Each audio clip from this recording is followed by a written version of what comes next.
Hello, everyone, and welcome to the Happiness Through Self-Care Summit. I'm your host, Sherry Mills from Your Wellness Redefined. This subject we're discussing today is so important. Most of us don't care for ourselves as we should. We're either actively harsh on ourselves or we're indifferent to our own well-being. We push ourselves, beat ourselves up over mistakes, and lose sight of our value. We need to make it time to check in on ourselves and make sure that we're okay. You don't treat others this way. Why would you do that to yourself? Self-care is a way to look after yourself and really take the time to develop your relationship with yourself and others. Today, I have a wonderful panel to help you change your mindset, get back on track with healthy habits, clarity, and how to show up for yourself and others. Today, we have Margot Aerosmith with us. Margot is a therapist with 42 years of experience working with clients from the womb to the grave with severe mental illness, anxiety, depression, and everyday problems of life. She's currently working with a primarily older clientele. She has an extensive bag of tools, with cognitive behavioral being one of the most relevant to the problems that people have today. She was licensed in New York and currently is in North Carolina. She grew up in Iowa, lived in New Jersey for 25 years, and now happily calls North Carolina her home. She has one daughter, Sarah, and two grandchildren, Nico and Catalina, and two little dogs, Sander and Willow. Welcome, Margot. Hi. Next, we have Natalie Clark. She resides in Johannesburg, South Africa. She is an awakening guide, registered ethomedical and psychology practitioner practicing under the Traditional Healers Act in South Africa. Just Be Coaching Company is in Johannesburg, and she awakens you to the natural way to revolutionize your life and ignite your inner song so that you can transform your pain to power. She loves reading books on self-help, alternative health, healing therapies, the power of subconscious mind, natural tools like herbs, crystals, and essential oils, hypnotherapy techniques, homeopathic principles, and the art of cure. The two books that have had the most significant impact on her life are The Power Within by Louise Hay and Synchronodestiny. Did I say that right? Synchrodestiny. By Deepak Chopra. Her turbulent life experience and years of working with people, children, and animals on a nurturing basis means she can help you transform your pain to power by removing the cloak of toxicity that has been holding you back so you can live your best life as an individual and business owner in safety, freedom, peace, and prosperity. Welcome, Natalie. Thank Carolyn you. Cooper McQuaid resides in British Columbia. It's McEwitt. It's McEwitt. Sorry. The O sounds like a Q. It's a very interesting one. She resides in British Columbia, Canada. She was the captain of her cheerleading team in high school and continues her mission to lead by contributing to business owners around the globe as an advocate, mentor, cheerleader, and sounding board to support them to move and grow towards their grand potential. She has guided, taught, and mentored more than 6,000 businesses since 1992 and has held the purposeful, energized space as a professional motivational speaker and MC to thousands. Her commitment is always to be curious, open-minded, and intentional in life and business and go after her big dreams and visions. Carolyn feels honored and blessed to be the co-founder of the Grand Connection Global Virtual Edu Networking Community. Her true gift is the ability to inspire and generate a unique, refreshing, optimistic energy with genuine heart, and as a host and support global businesses to create grand connections that impact humanity in a significant way. And I can vouch for that. She is an amazing, dynamic leader. Thank you. You're welcome. Next is Janine Lingenfelder. She resides also in Johannesburg, South Africa. So we got some distance going on here. She is a global virtual assistant, a wife, and mother to one daughter. Is also the dynamic founder of Jelani Sales, your virtual sales office. And what an engaging personality she has. Janine's qualifications and background include sales and marketing with courses like Cold Calling 101, social media marketing, business development for startups, all ready to her credit. She completed her VA Mastery certification in 2021 and is currently busy with her NLP certification as well as adding sales coaching to her portfolio. She completed her first book called The 7 Sweet Spots of Sales, and it will be released soon. As a business owner, Janine has been interviewed on various radio stations and was also a part of a podcast series with Empowerment Podcast, talking about sales and sharing tips for entrepreneurs. Janine is the co-host of the FBiz show that airs live on YouTube weekly. The FBiz show is a 30-minute show where fun gets connected with business, and they interview entrepreneurs to share their story with the world. She is also the founder of Explore Band, which is an online networking platform for virtual assistants. She is determined to build a global network for VAs that will revolutionize that industry. Welcome, Janine. She is also our tech host tonight. So, Archie Hamilton comes from us all the way from Scotland. He is certified and holistic insured clinical hypnotherapist. He's a psychotherapist, holistic wellness specialist, certified hypnotherapist, hypnotherapy for confidence, phobias, and anxiety. Based in Scotland, he is a professional solution-focused hypnotherapist and helps guide people overcome conditions such as phobias, insomnia, or anxiety, and has an online hypnotherapy sessions. Archie has walked many paths in life to find his true calling as a certified and holistic clinical hypnotherapist. Although often misunderstood, hypnotherapy is a powerful tool against a large range of mental illnesses, including depression, anxiety, and phobias, as well as an effective source of focus and self-confidence. Since his certification from Leeds Trinity University in 2017, Archie has been on a mission to dispel the skepticism often associated with the up-and-coming science of hypnotherapy, one client at a time. He has helped hundreds of people in Scotland, and since the pandemic has included online services resulting in clients all around the world, which I can vouch for. He helped me as well. He's amazing. He has a gift for empathy and understanding, which combined with the science of hypnotherapy inspires greatness in his clients and enables them to defeat their insecurities and achieve true success. His philosophy is no one is broken. We have simply lost the instruction manuals to our own minds, and it is his passion to empower as many people as possible with the keys to unlock and realize their full potential. Welcome, Archie. Thank you very much.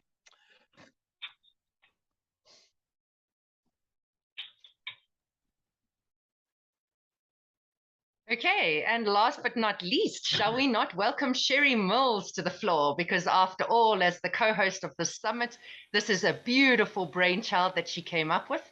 And if it wasn't for this, we would not be here today. So I'm really excited to be sharing the platform with her. Functional nutrition coach, very exciting, dynamic individual, focused completely on nutrition, self-care, and living a healthy life. So it almost seems like a no-brainer that the summit should be headed up by her. So without further ado, I want to hand her over to Sherry. Thank you very much, Natalie. So we're going to get started with the program. First up is going to be Margot Aerosmith. She's going to talk to us a little bit about CBT. Where are my questions? There we go.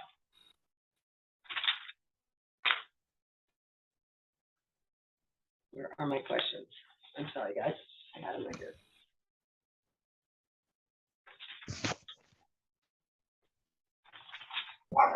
Okay. Margot, can you explain to us what CBT is?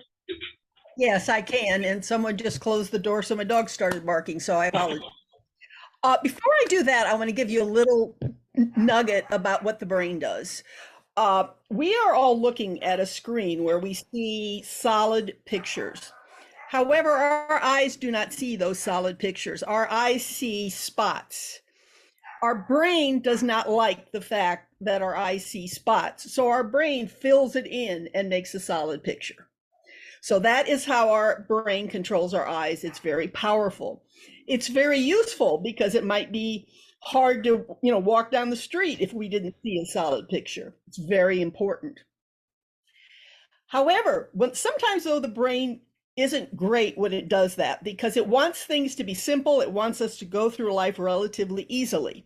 So it develops, and I'm going to read the definition. It's the last time I'll do this, but I'm going to read the definition here of CBT, cognitive behavioral therapy. It says, focuses on challenging and changing cognitive distortions such as thoughts, beliefs, and attitudes, and their associated behaviors to improve emotional regulation. Now, The problem again is this wonderful brain that makes us fills in pictures that our eyes can't see so that we can walk down the street without tripping all over the place. Also likes to have us kind of settle on things. Like maybe one day somebody told us that we were, I don't know, we were too loud and noisy and we needed to be quiet. And maybe you heard that quite a few times when you were a kid. So therefore, you believe that about yourself. So you might be sitting in a business meeting and thinking, oh, I have to be all right, if I say that, I have to be very quiet about it. So what cognitive therapy does is to challenge that and say, wait a minute, are you really that loud and noisy? Where did this idea come from? How about at the next meeting, we get you to try it a little differently to see if this terrible impression that you thought you were going to give really happens. So that's the basis of what cognitive therapy is. And that specifically for what we're dealing with people wanting to just be happier in their days, that's how we use it. So how can that possibly be used in self-care? Well, again, it's we don't have to challenge the nice things that we think about ourselves. So if we think, I enjoy getting 8 hours of sleep a night, we don't need to challenge that, because certainly, Sherry, you understand that that's going to make us healthy and happy and we're going to have a better day. However, if our thought that is in our head is, oh my God, if I sleep more than 5 hours, I'm not going to have enough time to get everything done. And then you get all anxious and excited.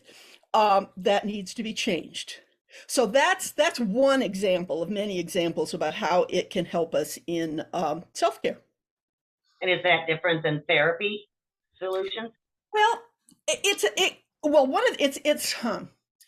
different and it's not different. I mean, obviously your therapist will do a lot of that. And if it's a really deep-seated thing, I mean, some people are really terrified to sleep more than 5 hours a night. So that might require therapy.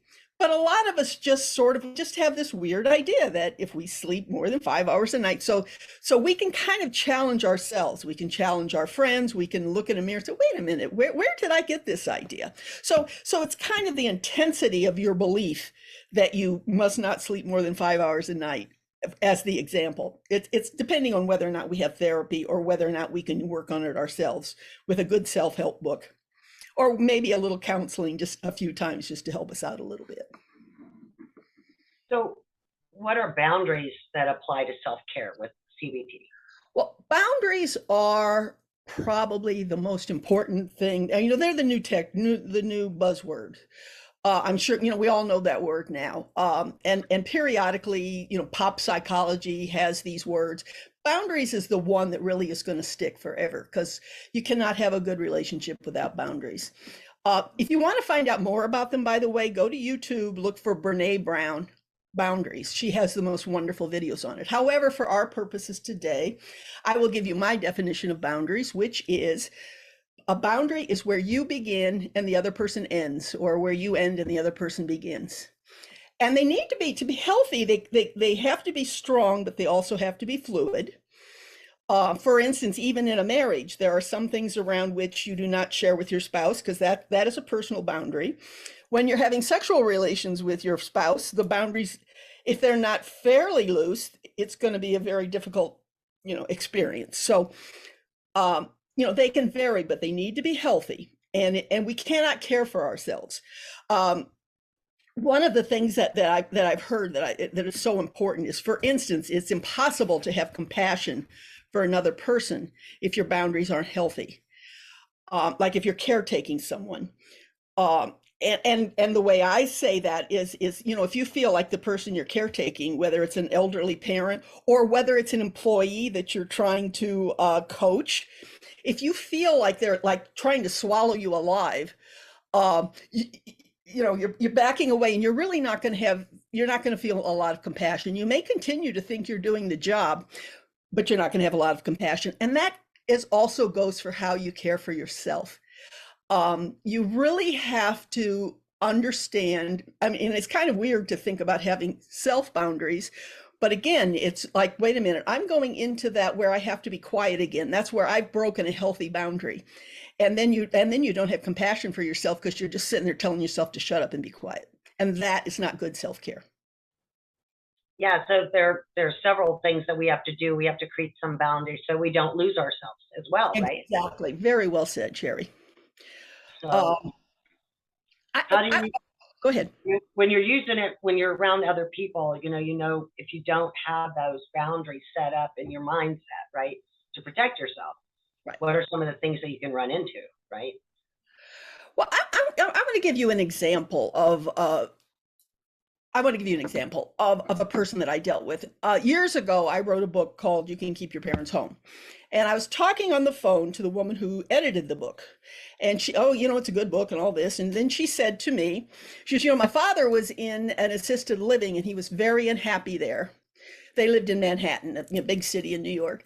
But he was very unhappy there. So I got him out. I found him an apartment. And I'm like, wonderful, great.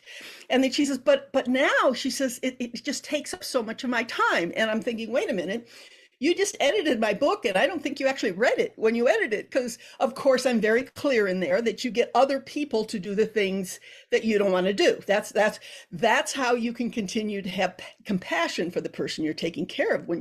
But she was grocery shopping for him. She was doing this, she was doing that, she was doing the other thing. And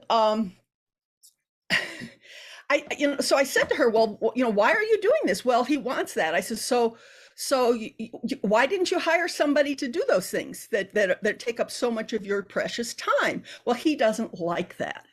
So I'm like, wait a minute, you did him this favor, you got him out of assisted living, and now he's taken over your life. You let that happen. So, first I want to put in a little plug for one of my bugaboos here. The only time the word but should ever be used is if you're talking about how comfortable you are sitting in your chair. Other than that, never use the word but. And I'm going to give you an example. I'm going to look at you, Sherry, and I'm going to say, Sherry, you usually look so good. You look so good today, but you should always wear your glasses because they really frame your face nice. Now, kind of what happened there, right? If I were to say, Sherry, you always look so good, and the way your glasses frame your face is really so beautiful. And I think everybody can understand how that felt different. Oh, okay. Absolutely. All right. So never use the word but. We got that, unless you're talking about sitting in your chair. Okay. So we got that straight. So one of the things she could have done is and I tried to help her do it, but but she had this preconceived notion that if she didn't do what her father said, she was being bad. So gets back to the cognitive therapy. So you can tell your dad, I love you. I got you out. I'm glad you're happy. And I'm happy to help you find people to do grocery shopping for you. And you have a choice. You can let me do that, or you can go back to assisted living. Because that's setting a boundary. You're not abandoning him. You're not saying, oh, you horrible man. But you're setting a boundary. This is what I can do. I got you out, and I would love to come visit you every Sunday for lunch. This is what I cannot do because I work, I have all this, I cannot do your grocery shopping and whatever else you want. So, and again, you can do that with employees, you can do that with teenage children, you can do that with your friends, and you can do it with yourself a little bit when you're trying to make sure that you get those 8 hours sleep as opposed to 5. Very nice. That's true. I think we've all dealt with our elderly family where we had to make changes in their life and our life to make that worse. And you do. You can't just stop living to assume somebody else's life. You have to set that boundary. So What are some CBT techniques that we can all use in our daily life to keep us on track? Well, one of the things that I recommend both to myself, my friends, and my patients that I see in my office is you really, one of the ways to challenge these preconceived notions that you're having such a hard time getting rid of is you take them to the point of absurdity. For example, and I read this in a book, this particular one, but it's my favorite. It's better than any example I can think of. The doctor had this man stand in front of a mirror and say over and over and over again, I will not be happy at work until my mother, who has been dead for 10 years, treats me better when I was 5 years old, which was what he thought. But the more often he said it and watching himself say it, he started to see the absurdity of that. And therefore, he was able to kind of laugh at it. Now, of course, you don't want to laugh at it to the point where you're ridiculing someone else or yourself. But sort of taking it to the logical extreme. Like one of the things I might ask people is, well, for instance, with the example I gave earlier, I can't possibly sleep more than 5 hours a night because I just won't get everything done. So I said, okay, so what's the worst thing that's going to happen if you get 8 hours sleep? And at first they'll say things and then, okay, all right, so you won't get the whole newspaper read. And I mean, that's not probably a very good example, but so what's that going to mean? And you just keep following it and following it and following it until and you don't, but you can't challenge, you can't be real, like what's going to happen if it's like, come on, let's just think about this. What's the worst that can happen? Until they finally are able to see, well, now wait a minute, that might not be all that bad.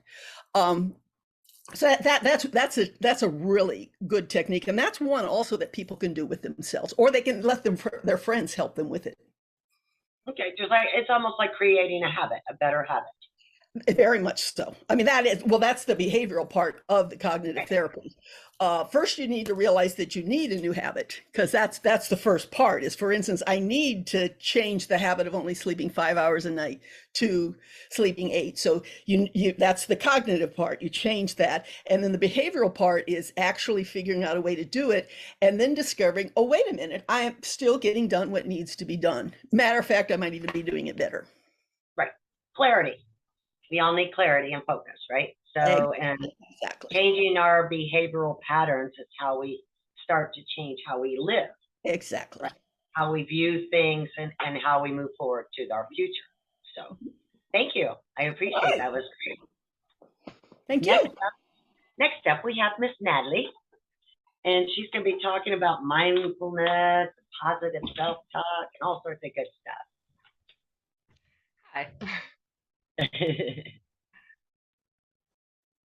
So, shall I kick it off then? So basically, yes, if you absolutely. have a look at positive self-talk and gratitude and self-compassion, they're almost very well connected, that you cannot actually separate them if you look at how you structure your life and the different tools and techniques that you need to implement every day. When you look at positive self-talk, you really need to look really one step at a time at what you're thinking about every day. What's passing through your mind from when you open your eyes? Correction, from when you awake. You might not open your eyes straight away. You might lie there and think too. But what is it that you're processing? Are you processing worries? Are you scaring yourself? Sometimes we like to scare ourselves and think that something is going to happen that isn't. Worrying that you may be fired today because the boss looked at you funny yesterday. That's a really silly excuse. But anything can plant the seed for your mind to start churning on. So there are lots of different things that instigate negative self-talk and negative thought patterns in your mind. You may have an argument with your partner. What happens as you walk away? All the things that you really wanted to say to their face, but really knew you best not. Those things are running through your head and they repeat. So next fight, what happens when you walk away? Same thoughts go through your mind.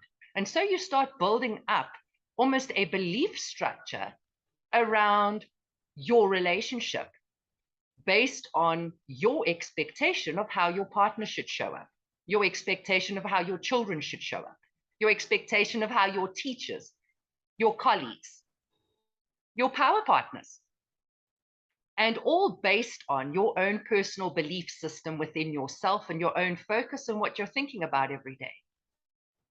You can build up a terrible nightmare for yourself if you focus on negative self-talk and judgmental comments on other people. If there's one thing I've been party to, the terrible consequences is gossip. I don't think there are many people that haven't experienced what happens when people are talking nonsense behind a door somewhere or within a community. It can destroy an entire community. Just one person's bad comment and how it can stretch, or somebody taking something the wrong way. So, positive self-talk stretches very far. It doesn't just stretch with what you're thinking about. It stretches with what you allow to come out your mouth. What do you allow to come out your mouth about yourself, for example? When you drop that egg by accident and it cracks and shatters across the floor and it's egg everywhere, do you say, oh, you stupid bee? Do you always do this? Blah, blah, blah. What are you doing? Building trust in yourself? No. You're persistently focusing on the fact that you are not good at something, that you're always making mistakes the same way, that you're always a butterfingers and drop things, etc. But if you look at that perspective, maybe from an outside, maybe you only drop something now and then. It's actually very rare. But because you keep saying those same words to yourself, to you, it looks like it's a regular occurrence that happens more than once every 4 months because you've created this world in your mind. And that world you create in your mind becomes your belief system. It's how you face the world. It's almost like the filters in your glasses. And everything you see, do, and think is all related to that filter that you have created in your mind. So positive self-talk and gratitude. The reason I say it's so closely intertwined is because if you are looking at people and your life from the perspective of, I am thankful for the fact that I have a bath to wash my clothes in, not sitting and looking at the fact that Jesus, 2 years down the line, I'm still washing my clothes in the bath. What a horror. So it becomes a heavy burden. And for some reason, sometimes you keep yourself there. But if you're looking at the fact that, yay, I have a bath. Wow, there's hot water to do it. Oh, I even have washing powder to do this. You start actually manifesting more in your life that is positive because your mindset is on the positive. And it's not that all of a sudden everything starts going right specifically. It's just you've recalibrated your eyesight. You're looking at things from the right perspective. Which is Just so a little important. tip.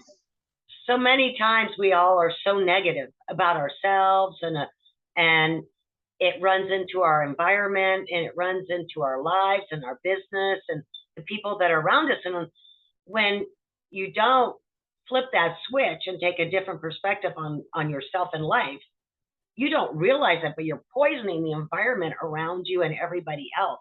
Yeah. And you don't even realize it because this is just how you are now, right? Yes. So Yes. it's really important to take that cognitive look at yourself and start really focusing on the brighter things. Yes. You know, if something's wrong here, turn around and say, but this is right. You know, and try to keep that positive attitude. It really makes a difference in how your day goes. Yeah, or go back to the fake it till you make it.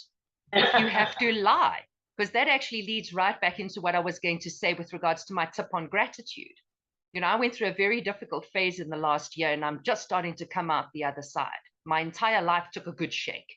I had to stop and learn how to be grateful for each and every little thing so that I could understand that even though I'd had all this terrible stuff happening around me, that the world wasn't actually that big nightmare that had happened, but that the world actually had lots of beautiful little things that I could focus on so I could start rebuilding my life one brick at a time.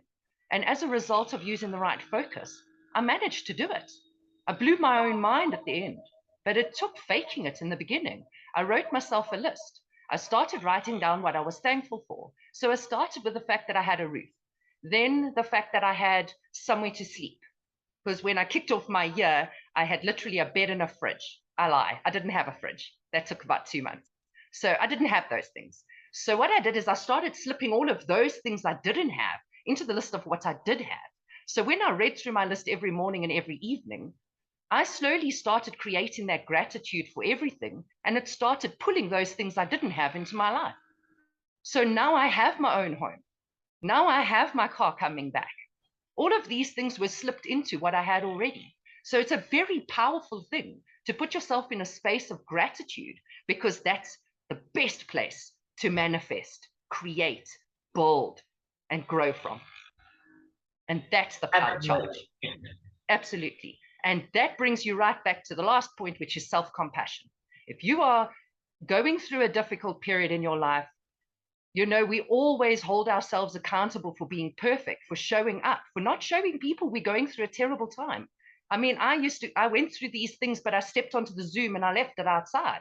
Nobody knew what I was going through because I kept it to myself. But when I got off of Zoom, what did I do when I felt tired, drained? Did I drive myself harder? Or did I look at the fact that this is a time for a break? I've done what I needed to do for the day. I can't do more than that. There aren't enough hours. Take a deep breath. I have to admit, I did this at 2 o'clock this morning. So I had to I know, accept you were that up you late. can't do more. You have to stop. Give yourself that rest. Wake up in the morning. And today I was power charged. I flew through what I needed to do because I'd had a good rest. Even if it was a bit later, I sleep a little bit later so that I just shift my track. So that when I'm working global, I'm still giving myself the right time, still giving myself exercise, fresh air, just not necessarily in the same hours I was used to working in the local market. So that's really my thoughts on positive self-care, gratitude, and self-compassion. You have to have self-compassion for yourself, man, because nobody else is, right? You have to be compassionate to yourself. So what are some of the typical challenges we all face that we need to pay more attention to? Triggers. Well, really, we tend to get like really good into a pattern. You know, when we've got a good support system, we're surrounded by like-minded people like here. And the incubator as well, we tend to have a community of people around us. So it makes it quite easy to start getting yourself into the habit of exercising regularly, because when you come into the incubator, somebody's chatting that they just came from the gym. Cassie's chatting that she's just done 1,455 steps in half an hour. So what it does is it entices you to up your game. But now something happens. Let's talk about Janine's and my recent pain, which went over the last 2 to 3 months with the hectic power cuts. It just suddenly would happen, throw us off course, no opportunity to catch a balance. And what happens when it throws you off? Immediately you start thinking, oh God, this is all these things. Now I can't work. Now I'm not going to earn an income. Now I'm not going to be able to service my clients. How are the people in Los Angeles going to think of me, this silly little Joburg South African chick who's trying to climb into the foreign professional market and look bigger than life? You know, oh God, it's going to ruin my reputation before I've even gotten out there. So all of these things start building up in your mind. And what happens? You start getting desperate, because now what were they doing with the power cuts? 3 lots of 4 hours in one day with like a gap in between. Oh my goodness, there's the power again. Now you really start getting desperate because you're sitting on week 3. Your meetings, you've had to cancel most of them because you just go in the power cuts. So you're starting to get intensely stressed inside, and it starts to build. So what do you need to do when you're sitting in that space so it doesn't become a problem and start detrimentally affecting your business? You need to stop and take a breath and realize, wait a minute, I can't control A, B, C, and D. But what can I do? I can make sure that I communicate. So as long as I let everybody know the moment the trouble hits the fan with an email, look, I can't do this. Can we move it? You're keeping yourself in a positive mindset. You are troubleshooting. And when you can see that things are moving forward, you don't get caught up in the negative spiral. So that is the challenge. When somebody dies in your family, somebody's hijacked, somebody burgles your house, it violates your personal space. It throws you off track. You struggle to find a balance. You struggle to think. You can't think out the box. You can just barely focus on one step at a time. So it's really a case of when you hit that point, be aware of it. Be conscious that now you need to just take a little bit of care and watch what you're thinking. Catch yourself when it goes out of too far. Change it on itself. Find people to help you and encourage you and inspire you. Find a YouTube video. I'm obsessive about Anthony Robbins since my 20s, when I just couldn't move forward and things fell apart, and I would find myself an Anthony Robbins video or something that inspired me, maybe a book or an excerpt, and that gave me the opportunity to realize, but wait a minute, there's hope. I mean, my favorite story of Anthony Robbins is the fact that he used to wash his dishes in a bath, and that's what was his transformative experience. So last year in December, when I was focusing on my new year, I looked at washing my clothes in the bath and I thought, it's not going to stay like that forever. And last week, my washing machine arrived. Woohoo! So the future is bright. It's just a case of one consistent step after each other and maintain your headspace, a gatekeeper in your mind, like Anthony Robbins calls it. Put a gatekeeper to watch what you're thinking and see if you can stop yourself from talking before you've thought first. Then you won't be spewing negative criticisms, judgments, and the wrong things, because when you hear it, you program it more. When it's just in your head, it's only there. So try and stop it when it's in thought. You know, it's good to be on your toes and think about that. And it's also good. I know in the last couple of years, I've started practicing manifestation and meditation, and it's really transformed my thought process. I try to go out in the morning, listen to my chimes when the wind's going, and with my tea, and do some breathing, and try to, you know, focus on what does my future look like and how I'm going to get there, not what isn't working now, right? Yeah. What, you know, who am I going to be 5 or 15 years from now? What does that look like? And that's my goal. Yeah. And I'm going to get there by God. Absolutely. So, you know, and I try at night, I do that too. You know, Yeah. I try to refocus. So I try to begin and end my day with that refocus, or before we go on a Zoom call, or before we go to a networking event or something, is, you know, just trying to spend time breathing, thinking, clearing, so your energy is communicative, not bouncing all over the place, right? Yeah, absolutely. But it helps a lot. Are there any little tips or tricks that you can share with us that make it easy for everybody to apply in their daily living? Yes. If you, I know this is a well-spoken of fact everywhere you go, that the people that you surround yourself with are the people that define you. And if there's one thing that I have proved to myself, if nobody else, that by surrounding myself with people that made me up my game, so I couldn't play small, they don't allow me to. They make me play big. They make me expand my boundaries. They make me try harder. And because most of them are something I have to excel to achieve where they are, it is pulling me forward like the tip of an arrow. And that's what you need.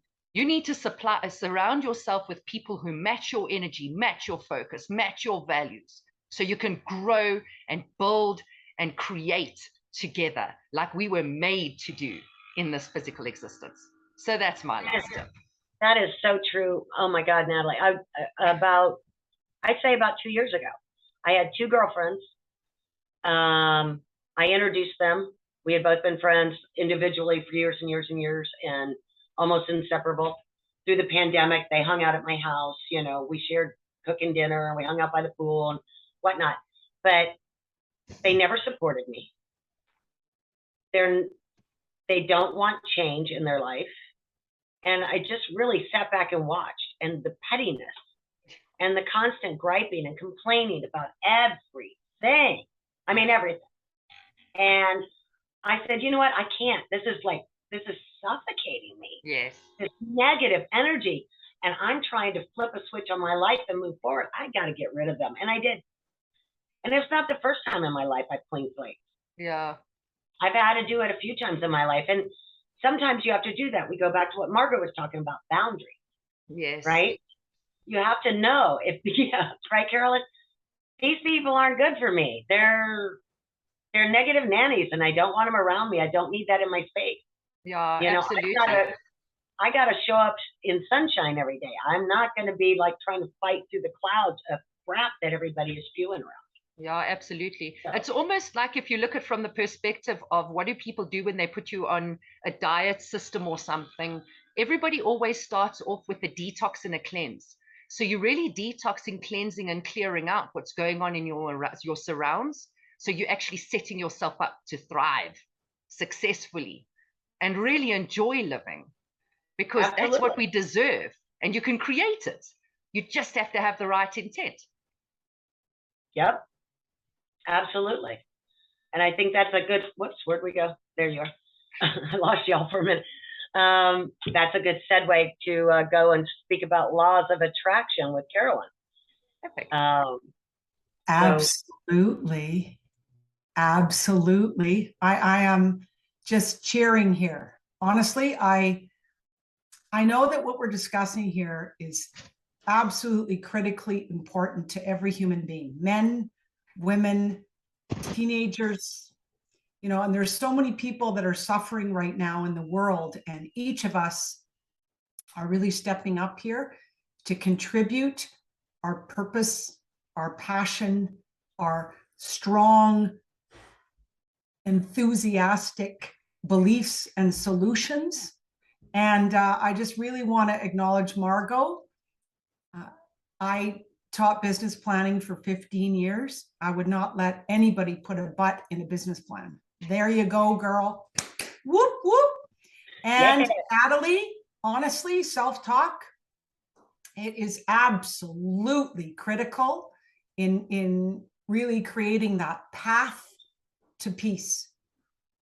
Yeah. And, for me, I'm on a mission right now. I've been on many missions, in the years past, but the one that I'm absolutely committed 100% is to bring people, it's really to wake people up to love as your great prospering power. And what I mean by prosper, I don't mean just financial abundance. It is our prospering power. It's the most magnetic energy that we can invoke to magnetize and bring to us our greatest dreams, our greatest visions for the future, and also the greatest joy that we can experience in life. And, I just have witnessed business. I love business. I've been in business for 40 years. And I call it the grand adventure of human potential, because we all have it. Whether you are serving in a business, or if you're serving as a grandmother, or if you're serving as an aunt or an uncle, or if you're serving as a child to support your family, it is this concept of being conscious, being consciously aware of how I'm showing up in the world. So I look at, what's that? Go ahead. I was just going to dive in on that. I said, how do we know how to show up? I mean, what do we need to do to show up for ourselves and honor that? Yeah, well, first of all, it's what you just said. First of all, we have to show up for ourselves. It's exactly what Natalie's doing. It's what Margot's talking. Every one of us is going to have this theme and thread in the fabric of what love is. I feel in my birthday's next month, I'm going to be 64. And now I am just realizing that I am finally showing up for myself. In the last 2 years, I have learned to honor myself. I am this kind, grand giver my whole life. So I will serve everybody and serve my family, the communities that I teach and lead. Yet I forgot about one person, really, and that would be myself. Mm-hmm. So, Margot, I've set up boundaries that are like Fort Knox, honestly. So I run a virtual networking organization that's very successful with thousands of people. And I've told my business partner, if she wants to meet me or have meetings before 9:30 a.m., it's no. Well, what about this? And this international speaker usually speaks to 30,000 people. And I said, thank you for asking. Still no. I get up at 5:30. My rituals have changed my life, people. So even if you just take this piece and run with it, I guarantee you your life will change. So here's my rituals for the morning. It's exactly what Natalie said. As soon as my brain wakes up, like as soon as I am conscious that I am awake, the first second I go to gratitude, and I list a minimum of 20 things. So sometimes I venture off into planning and I go, whoop, whoop, Carolyn, come back. So I continue with the gratitude. As soon as my feet hit the floor, I drink 20 drinks of water. That's the first thing, hydration. Next thing, I have my beautiful Nespresso machine, Nespresso coffee. I love it. And I have that, and I write to my pen pal. I have hundreds and hundreds and hundreds of pages that I've written to my pen pal. And it's Dearest God. I write about the wisdom I am learning about life and leadership and listening to my internal voice of wisdom. I write about gratitude. I write about my life lessons and what I've learned. I'm going to write a book. I'm going to put all that into a book soon. But I call it my pen pal. And it's how I set up my day, grounded, focused, and grateful. The next thing I do is I take my four-legged friend Tucker with me on a hike and a jog. So exercise needs to be in there, I think. And then I do yoga for 20 minutes to 30 minutes with Yoga with Adrienne. I love this woman. I dream of meeting her one day, but she has led me and guided me every day for the last 2 years.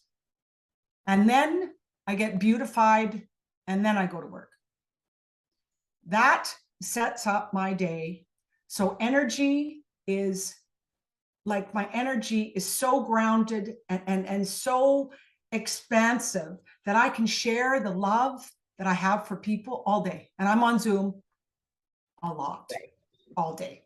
So here's the other truth, is that we need to learn how to love ourselves. I honestly, I mean, I love my children, my family, my dog, yet the same love I have for them, I now have for me. And thank you, God, for that. So to me, it's all about the love.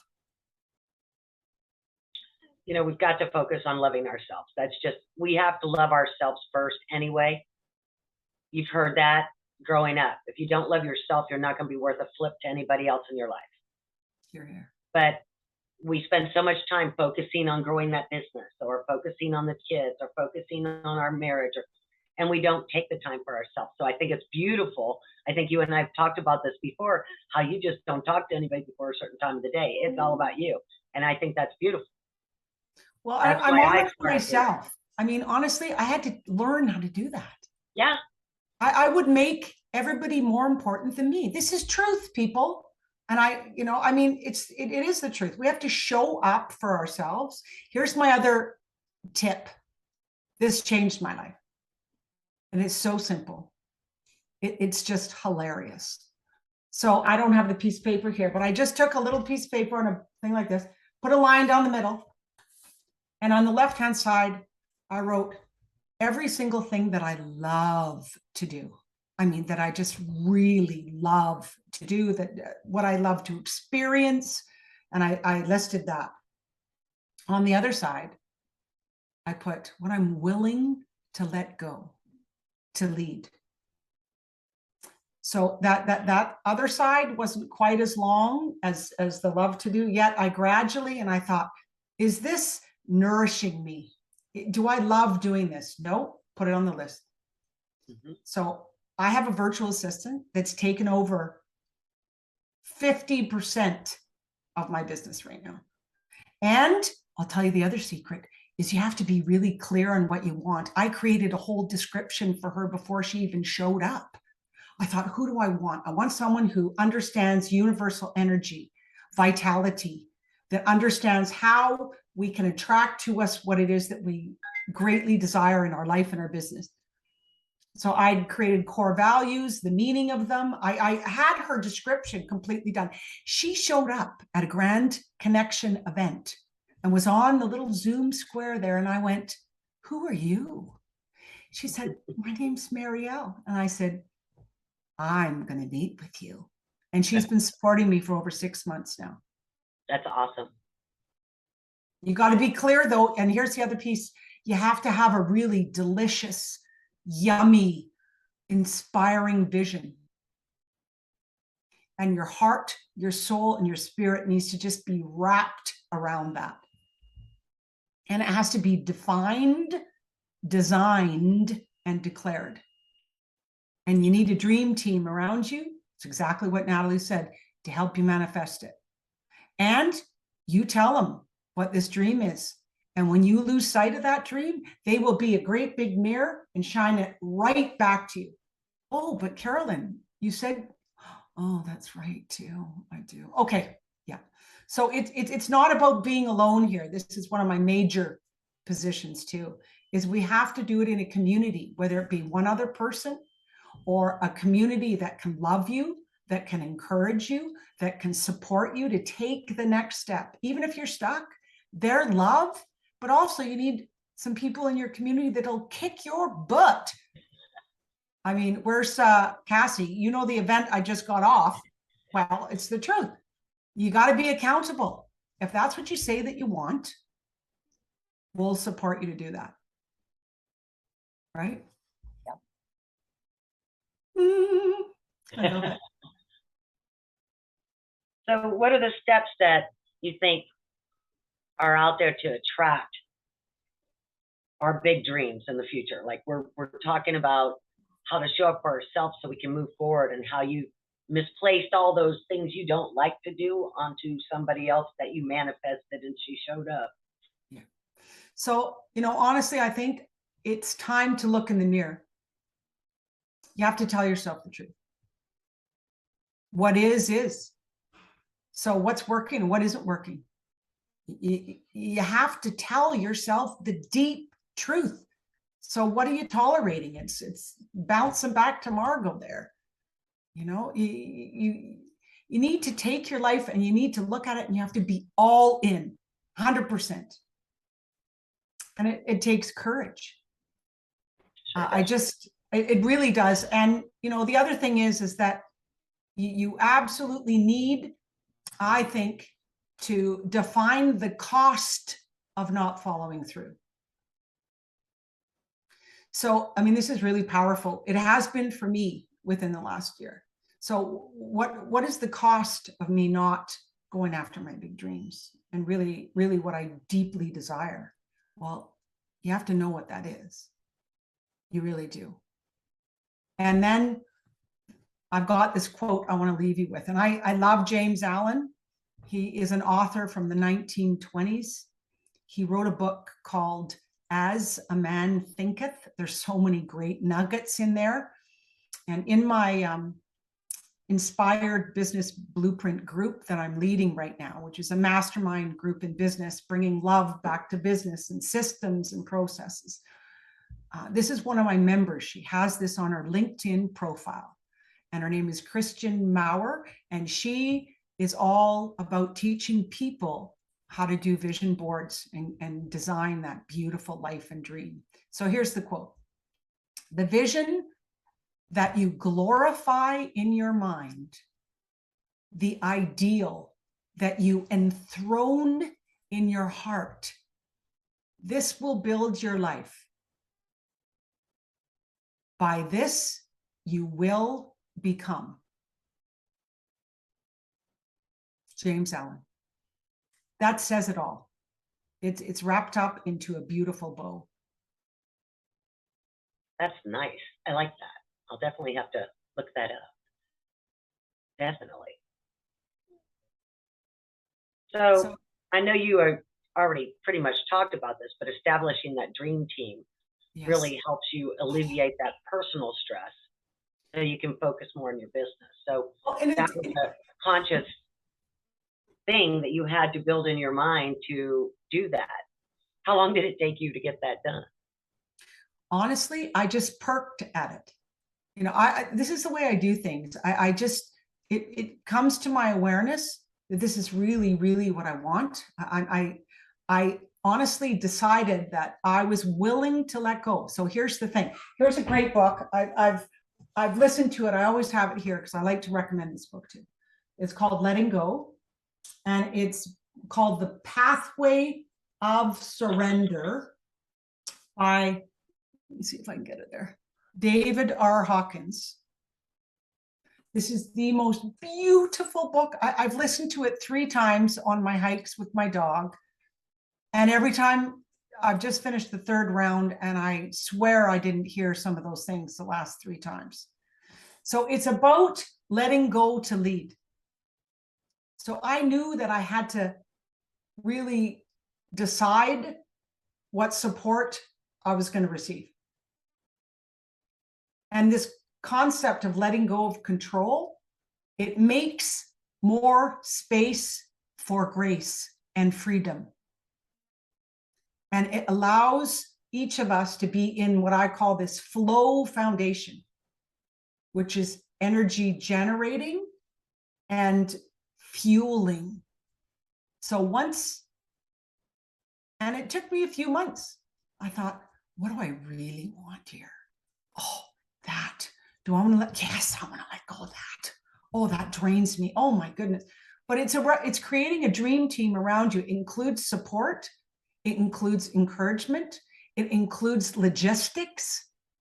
It includes all the areas. So you can have time and space to do what you are meant to do here to serve the world, honestly. Each of us, the world, it needs us more now than ever, I believe. And we all have to step up to make a difference. We absolutely do. We do. And again, great ideas on how to get your mind to focus on what that looks like, right? Because you really do have to free up your personal thoughts and get them out of the way when you're looking at your business too, because we're all here because we're growing our businesses, right? So when you can get rid of the garbage and start learning what you want to do going forward. Well, you know what I think? This is what I know. I don't just think it. I know that when you have a vision that sizzles your soul, and I know Janine has this too, because she does. When you have a vision, your brain, your thoughts, don't get distracted by all those negative self-talk. It doesn't. It fills with juice and joy and inspiration. And then, you know, you're listening to that internal voice of wisdom that says, contact that person, follow up with that. Ooh, I'd like to speak at that event. Ooh, that sounds exciting. I'm going to go on that trip. So it's allowing that space so you can hear the truth about what you're being guided to do, to show up and be all that you can be. Very well said. Anybody else have any comments? I'd love to know what Archie thinks. Yeah. I think you say a lot. It's really funny to listen to everybody because you're all saying basically what I do and what I think. We're using different terms, different ways, different things. It's really interesting to see from different perspectives. We are all working towards the same goals. We are. When we're helping people, we are helping them. Yeah, and it's just amazing to hear just the different ways of saying it. I think a lot of us just a lot of our clients have just lost the ability to have any positive thoughts in their heads at all. So they're filled with this negativity that just takes time for me to let go, break down, depending on your techniques you use, and leave it behind. As far as I'm concerned, you can leave that behind. We may want to break it down, and then because the brain can't tell the difference between imagination and reality, the fake it till you make it works so amazingly because that is what it is. We fake things. If we have the skill set and we can dream it, we can do it, and that's absolutely that is the way I think it has to be. Yeah, me too. And you know, it for me, it's about the love, because you got to love the dream. Yeah. And if you love something, you're willing to do whatever it takes. Like my son just moved to a completely other city. Did I love him up before he left? Yeah, I bet you did. 10 hours away. I did. Every single detail. Yeah. And when he left, it was beautiful. Can I just end with one thing here, Sherry? Because it's a really cool thing. So my mentor gave me this key when I was 18 years old. Her name is Emma. And she told me that this is the key to opening all doors to every dream that you have in your heart. Okay. She also gave me, when I was 18, this piece of wood. And this piece of wood is carved into a chain. It is carved from one piece of wood. and it's That's all amazing. linked. And it's exactly what you said, Archie. We are all connected. We are all connected as one, I believe. And that when we create a ripple, when we become more confident, when we share more love, when we make a difference, it affects everyone in the world. Yeah, and I think at the moment there is a definite change in however you want to call it, super consciousness, the universe. We are creating a ripple because there's more and more people are actually beginning to believe what we know when we're born, but we're conditioned by society to unlearn. And we're now opening ourselves up, and we are opening ourselves up to all this, and it's going to. I think it is going to be the thing that eventually does change the world. The ripple's becoming a wave, and hopefully one day it'll become a tidal wave and it'll sweep away an awful lot of the negativity within this world. Here, here. Yeah. Beautifully said. Oh my goodness. And it's for other generations. It's for my kids, their kids, their kids' kids. And what we do here will change that. Thank you. I believe change is in the air all over the world right now. And next up, I'd like to ask Janine, being a successful entrepreneur, you've worked with thousands of professionals, empowering them with confidence to show up in the right light, so to speak. So what does that look like for you? Thank you so much, Sherry. You know what? Presenting yourself depends on how you feel about yourself. How can you carry yourself? Without that genuine confidence, you'll present yourself with having a lack of a positive self-image, right? Believing in yourself. How many times have we heard that tonight? Believing in yourself and living with more confidence can improve your personal life as well as your professional life. Can you imagine that? Sometimes it's not what you say to people, it's what your body language or your current saying, you know, it plays a massive role. And it's all about the level of comfort you have with yourself. So get to know yourself, get comfortable with yourself, and have a positive attitude. Project positive body language. Carry yourself with pride. Be polite. Present yourself well in terms of hygiene, appearances, color, the dress of your color, the dress of your jacket, and be kind to others. And most importantly, to yourself. You have to see yourself to see others. Hope that makes sense. Absolutely. So like posture and everything is like how you carry yourself. It also instills that, you know, people want to be around somebody that's positive and there, present, standing upright, and, you know, happy. You attract people, right? Exactly. Exactly that. Now, showing up as your best. How do we do that? It's sometimes very, very difficult because self-confidence, it's one of the biggest reasons many people suffer because they're unhappy with physical features or all their features for that matter, which is so untrue. We are all amazingly beautiful. And it's the little things. How tall do we feel? I'm too short. No one's going to listen to me.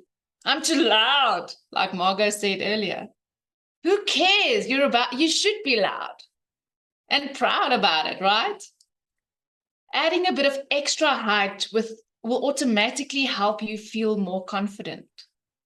You know this. If you put on that beautiful pair of high heels, girl, you can rock this world, right? Insoles. It's the silly things, right? Rather than actually growing taller yourself, get yourself some inner soles. Invest in them because it will increase your height. It will help with the comfort of your shoes and how you walk. Small things. So high heels for women, it's the same. It's true of high heels. And as an added bonus, these are also make for women to stand taller and improve their stride. You can't shuffle in heels. need to know what you're doing, right? Can you imagine that shuffle with heels? Oh, goodness me. Can only be fun. We've mentioned exercise before. Exercising and eating healthier. For men, bulking up will make you feel more commanding and confident. At the same time, men who are conscious about their weight should do cardio training and avoid fatty foods to get themselves feeling leaner. So, question, are you exercising enough? Are you eating healthier? Are you trying at least? For women, toning your abs and tightening your behind can make you feel sexier and that can definitely improve your profile. Listen to this. Now, more than 60% of US women do not engage in the recommended amount of physical activity. More than 25% of US women are not active at all. That is quite a big percentage.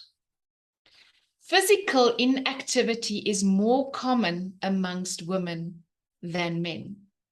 Very interesting. Very, very interesting. So let's talk about putting your best face on. Haircut.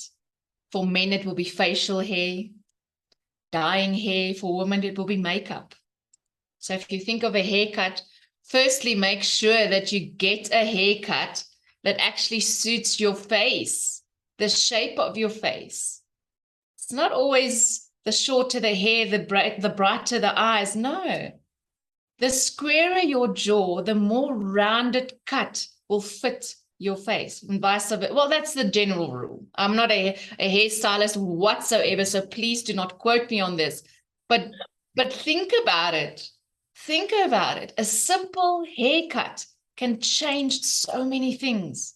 And for men, if you're a male, facial hair, it can sometimes really improve your looks. I mean, look at Archie. He looks fantastic. Look at him. It's the small things, right? Dyeing your hair. You might also want to try dyeing your hair to see if another color actually suits you better. Now, don't go wild and make it bright pink. Unless it fits your personality, go for it. Go for it. Go, unicorn. Do you. Do you. And makeup. Women have the benefit of being able to enhance their features with makeup. But sometimes makeup is actually not right for your face. So be careful, but be kind with yourself when you start doing these things. And grooming, oh my goodness. We should make sure we groom properly, including moisturizing of all things in life. Trimming your hair. Use whitening toothpaste if that is something that's bothering you. Because we love to see our teeth. We want to smile because there's nothing more beautiful than someone smiling back, right? It's 2 words, be kind. For instance, glasses. Wear a nice set of glasses or a cool pair of sunglasses, which can improve your face and make you look intelligent. I mean, look at Carol. She's like, oh my gosh, I own this space. Right? It makes a difference. Go to a spa for men and for women. Having someone attentive to your needs, being pampered and coming away, or rather going away, feeling so great. These are all things that will make a huge impact on how you feel and how you present yourself. When was the last time you saw something truly remarkable that actually changed your perspective? Whether it's looking through a telescope, going on a hike, like Carol said, taking her 4-legged fur kid on a hike, try find those moments of awe. Because sometimes we don't. We look at the sun and we're like, yeah, it will be up tomorrow. Okay, but the sunset, how beautiful is that? Where's that place taking you? Keep that space in your mind. Going on a holiday or a trip can really, really change your environment and can also obviously help you to overcome bad habits. We talked about habits before. We have to be in the zone to change those habits, right? What gets you into that zone? Make sure that you teach your beautiful mind to stay in that zone to overcome bad habits. Now, I don't know about all of you, but I absolutely love nature. And the healing power of nature is just mind-blowing. I know. Another amazing way is the environment can change your feelings. And, spending time in nature, going for a walk in nature can have a similar effect. Triggering a reduced heart rate and a sense of calm, right? Because you're in nature. Look at the tree, admire that tree. Admire the plant, the flower. We are more creative when we are relaxed, right? Think about it. Think about it. If you can tidy and organize the space around you, then you can trigger huge changes in your mood, your efficiency, the way you come forward in front of other people. Oh, the list just goes on and on and on. You're talking about your personal space now, right? Because that's your environment that we actually live in or work in. Like, this is my home office, right? Correct. When I leave, I close the door, but I want it to have a certain feeling of confidence for me, as well as my house, right? So that's important just as much, right? Exactly. It's the small things. If you move a chair this way when it was looking that way, it might change the whole room. You don't know that until you do that. And it's like that saying, it's impossible until it's done, right? It's that. It's those things. And if you are presenting yourself with confidence, oh my goodness, you can pull out and do pretty much anything. How amazing does that not sound? You can do anything. So yeah, that is my spiel about showing up as the best you. Well, thank you, Janine. That's wonderful. I think our environment and our personal care as far as presentation really does shed light on how we look and feel, right? So, and another part that's really important, of course, is nutrition. So many of us take our health for granted. So much of the time we really should step back and put time on our calendars for ourselves. Like you did, Carolyn, you blocked out the first 4 hours of your day. It's all about you, right? We have to do that because we get busy, we drive through our day, all of a sudden we're back-to-back meetings, we haven't had lunch. By the time dinner comes around, we're like feeling like crap, and we're still trying to show up as our best selves, and you can't, right? So just like Natalie was saying too, the proper amount of sleep, you got to have it. 7 to 8 hours is really important because our metabolism isn't working at its highest and best if we don't get the proper amount of sleep. You'll notice low energy, clarity of mind works slower, focus is affected. Good night's sleep is not negotiable. Find whatever works for you to get a better night's sleep. One of the best things you can do is turn off the blue light at least an hour before you go to bed. No more phones, no more TVs, no more YouTube. Turn it off. I always say grab a book, something that's a feel good or motivational, not a horror, not a murder mystery, because that's what your thoughts are when you're dozing off, right? You don't want to take those to bed with you. No, So exactly. I actually have always had a hard time sleeping until the last couple of years. And I discovered this app that I think we're going to drop into the chat too. It's called Sleep Well. It's a Sleep Well channel and it's on Prime. And I found the one that's thunderstorms and rain hitting leaves outside somebody's window with thunderstorms. I turn that on before I go to bed and I'm out, no lie, in 2 minutes. And I tell myself, because again, when we were talking earlier about what do you do to center yourself at night, someone told me to do this and I do it every night. I take a deep breath and I throw all the energy from the day out to the universe so I can bring back peace and purity. I I take love another deep breath, and I lay in bed and I listen to the rain washing on these leaves, and I think this is God's way of cleansing our earth. So when we get up in the morning, we have a fresh start to start this right all over again. And that just gives me a sense of such tranquility and peace. I think that's why I drop off now inside 2 minutes. So find something that works for you, man. I'm telling you, it's wonderful. The next thing that's so vitally important, and a lot of people don't even think about it, they just think food is food. Nutrition is a huge part of how we care for ourselves. It's partly because our diet impacts us and our moods, not just our looks and how we feel, but the complete energy levels, our moods, it's all directly related, right?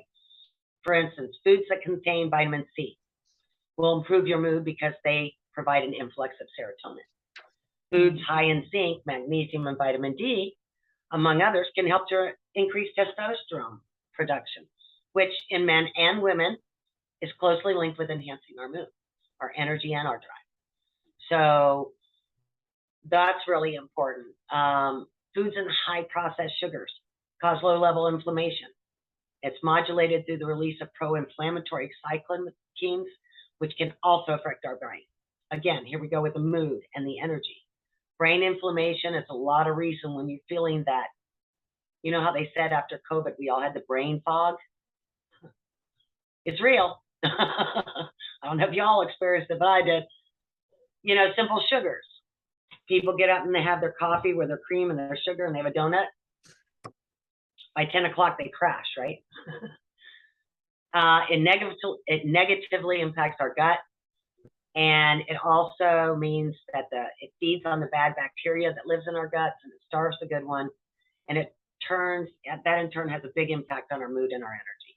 But again, it spikes our sugar and our insulin, and then it dissipates and it just crashes. Then you're back looking for something else to snack on, and you're going to the vending machine, or you're going to that sugary snack. That's not how we get through our day. Like Carolyn said, hydration is the number one thing you need to do. I always say eat the rainbow. I start my day off with a couple cups of tea, and then I go to my smoothie. Bananas, blackberries, blueberries, raspberries, strawberries, vegan chocolate protein powder, super greens, kale, apple cider vinegar, and a little bit of aloe vera juice. And it gives me energy to complete my whole day. And I call it my antioxidant shake, right? Because you want to drive that about yourself so you have that right energy. So watch what you're eating. Something else I try to do is Sundays, take a couple hours on a Sunday to plan my week.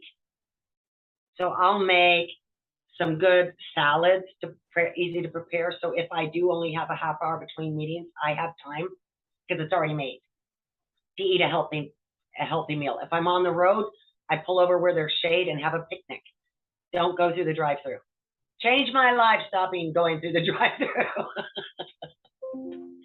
Eat more fruits, nuts, vegetables, yogurts, healthy treats. And it'll make you feel better mentally and physically. When shopping, stick to the outside aisles. Keep all the fresh food. No processed, no prepackaged. It's gonna change your life. The cleaner you eat, the healthier, the better. Also, something else you might want to consider. We can't eat 8 to 11 servings of fruits and vegetables a day that are recommended. Even if you're retired, sitting around, not doing anything all day, you're not going to eat 8 or 11 servings of fruits and vegetables. So you have to have good supplementation to drive that extra oomph that you need in your diet. So do make sure you are taking supplements that are high quality and high absorbency rates, because you want to get your antioxidants in your body high so you're protected on a cellular level from COVID, heart disease, diabetes, all of that. And again, we were talking about exercise, right? A training routine is so imperative. Like you said, if you're carrying a little bit extra weight, you need to do more aerobic style or high impact cardio work. If you're trying to cut down your caloric, eat clean. I don't even count calories. If you eat clean, you don't need to count calories, right? If you're thinner, you might just need more reps with less weights.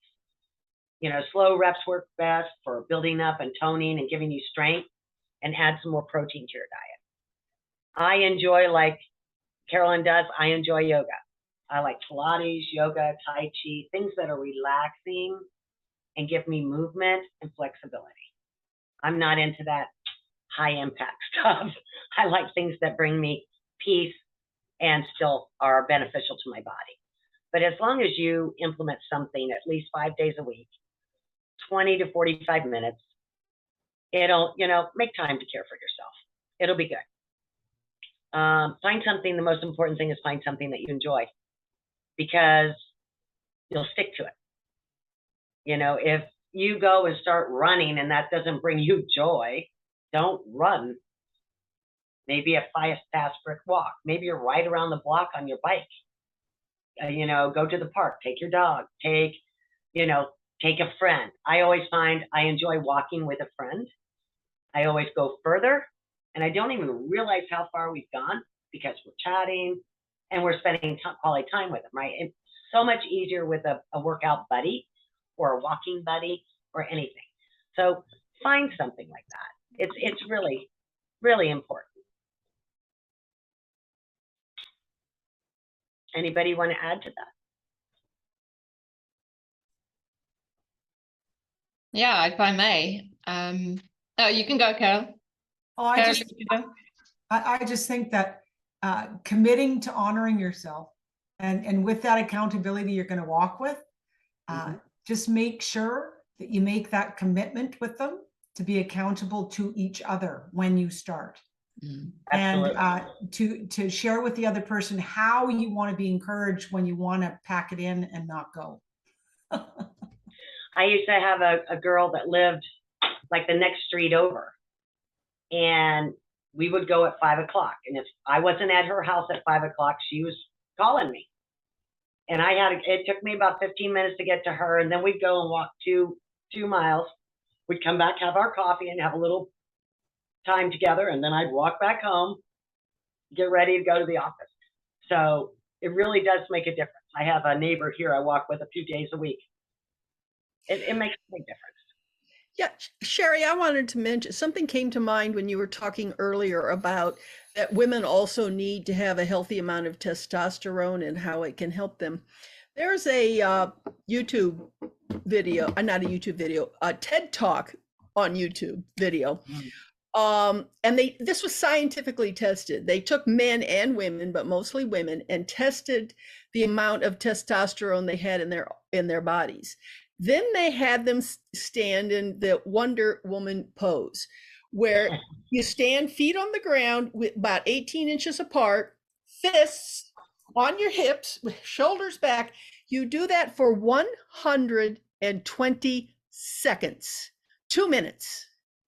And then they tested the testosterone, and it was significantly higher. And at one time, I remember right after I had seen that, I was called in. I was working at a place where I wasn't very happy anyway, but I was called in, and I knew it was going to be extremely unpleasant. So I got to the building, I went into the bathroom, I went into one of the stalls, and I did this. And I was able to say things in that meeting that I don't think I might have been able to say if I had not done that. So it's not exactly on target with what you were talking about, but when you brought that up, I said, these people need to know about the Wonder Woman pose. It works for men too, by the way. Well, I think that's great. I mean, we're talking about how we show up for ourselves, the positive attitude. Whatever it takes to get in that proper mindset, it might be pumping up your attitude and your power, or it might be centering yourself, whatever works for you, right? But again, on the meeting. and that can have a psychological change, but this actually, they measured physiologically, it changed the hormonal structure 120 seconds in your body. So that's amazing. Cool. Science is really starting to delve down in simple strategies of healthcare. It really is. Yes. Hence why I take a functional approach to everybody's healthcare, because we don't need medicines to make us better. We just need to eat right, live right, and have the right mindset. Right. Right. Absolutely. So our next panelist is my friend Archie here. Archie, we've worked together in the past, and I have so appreciated our time together. What are some of the issues you find with your clients that are struggling with when it comes to caring for themselves? I think one of the big things with all the clients is we've talked about it so much tonight is they don't love themselves. They really have not let that happen with their lives. And they need to start to think of ways of how to make themselves love themselves. A lot of them have given up the sport. They've given up even talking to people. I mean, I get clients right from they're just about to jump off the bridge type clients right through to just people who want more confidence. But the ones that are bad, I preach what I call the 3 Ps to them all the time. That's positive actions, interactions, and thoughts. And it's all been covered tonight. Positive actions, exercise, because we get that buzz. They come away with a buzz. And that's one of the first things that a lot of people stop doing when they start to get depressed. What do? They stop going to the gym. They stop going out playing a game of golf. They stop doing that walk. They stop taking the dog out. They just throw it in the back garden. And that's what they do this. We need to get that back into their lives. So positive actions is easy. Positive interactions is tonight. We're all buzzing with serotonin. It's just buzzing because we're all talking, we're all being happy. And a lot of people again give that up. They give up talking to people. Oh, I can't be bothered going out. Oh, yeah, I can't. To have to go and see. I can't be bothered getting that cup of coffee. So that's the kind of things that happens there, and that's so you get them to start just going for a cup of coffee. And because the way I work would be, I would actually, if I was working with a client, I would make that as real as possible for the client. So I would go to the client, when are you going to go for a cup of coffee? Who are you going to go to the cup of coffee with? What type of coffee are you going to have? What time of day is it? When are you going to ask the person? I go over it and over it and over it, so it becomes real. So in the back of their head, there is this thing that 10 o'clock on Tuesday morning, when they walk down the stairs and the old things kick in and the anxiety kicks in, the brain whips off and looks for a solution. The primitive mind's looking for a solution, which before would have been stay at home, now goes, hang on a second, it's Tuesday morning at 10 o'clock. We go for a coffee. And more often we feel great about it when we've had that cup of coffee. And that's one of the things I try and teach people is